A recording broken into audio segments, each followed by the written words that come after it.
By the fall of 1968, Task Force 115 had basically accomplished its mission. Thanks to the efficiency of market-time coastal patrols, Vietcong junks were rarely able to smuggle their men and supplies in from the sea. The trawlers had virtually ceased their runs.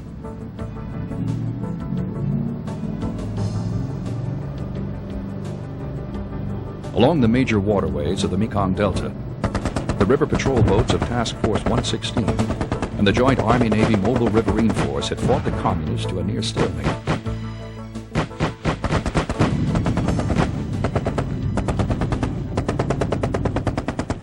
But where once the enemy had received most of his supplies by sea, now the overland Ho Chi Minh Trail served as his main avenue for supply. Taking advantage of America's unwillingness to violate the neutrality of South Vietnam's neighbors, the trail snaked its way south from Hanoi in relative safety, terminating along the Cambodian border in the spiderweb of creeks and canals that make up the southern Mekong Delta.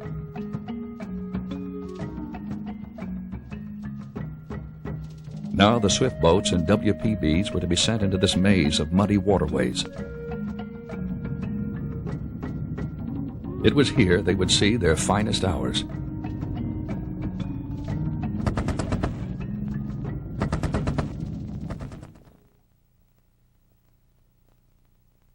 The strategy in the South shifted dramatically into one of actually running combined boat operations instead of single boat operations, as we were doing on market time, operating in a more integrated fashion with the Army and with the Vietnamese, making operations where we were setting up ambushes, combinations between boats and helicopters, a lot of new strategies which were an attempt to take the war to the enemy. And in fact, we were, I think, pretty successful.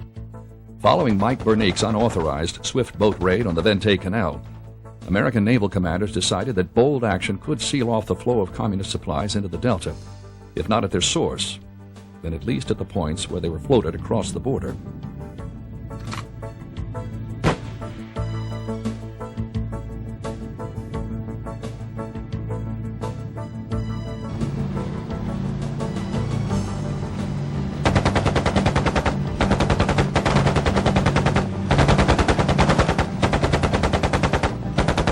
The new operation was dubbed Sealords, for Southeast Asia Lake Ocean River Delta Strategy.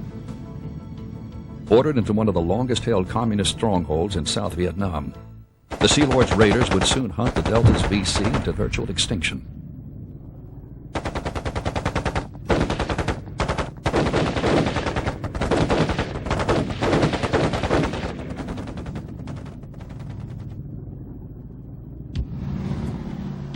Combining the Swifts and WPBs of market time with the speedy river patrol boats, heavily armored monitors and troop transports of Task Force 116 and the Mobile Riverine Force, a near impenetrable string of barriers along the Cambodian border was soon established. Swifts and WPBs attacked from the south, upstream from the Gulf of Thailand. PBRs and monitors closed in from the north, down the smaller creeks and canals.